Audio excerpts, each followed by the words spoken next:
30 বছর থেকে তোমার সংসার আছে, তুমি বলেছো, আমি শুনেছি। আজ আমি বলবো, তুমি শুনবা।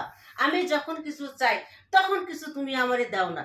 তুমি সারা জীবন বলে আসছো আমার ভাই বোনকে দেখো, আমার মাকে দেখো, আমি তাই দেখে আসছি।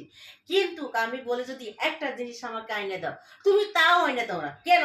কিসের জন্য? আমি কি গরিব? না আমি কালো বলে তুমি দাও না? কোন কারণে তুমি আমাকে দাও না? আমি যদি একটা জিনিস আনতে বলি তোমার সেটা মনে থাকে না। আমি যদি একটা মার্কেটে যাব সেটাও তোমার মনে থাকে না, টাকা থাকে না, পয়সা থাকে না। ঈদ যায়, বলি চলো মার্কেটে যাই, তোমার কাছে কোনোদিন টাকা থাকে না। কেন? সবার বলিয়া মার্কেটে যায়, আমার কি ইচ্ছা হয় না মার্কেটে যাওয়ার জন্য? তোমার তো সেই টাকাটা হয় না, তোমার পয়সাও হয় না কোনোদিন। কোনোদিনও তুমি নিজে হাতে আমার জন্য একটা শাড়ি কিনে আনো। কেন? কিসের জন্য? আমি কি গরিবের মেয়ে ছিলাম বলে, নাকি অশিক্ষিত ছিলাম বলে? এই জন্যই আমি তোমার কাছে দুঃখিত। মনে চেয়েছিলাম যে একটা শিক্ষিত ছেলে বিয়ে করব, করে মনের আশাগুলো মেটাবো, কিন্তু তা হয়নি, কোনোদিনও হয়নি।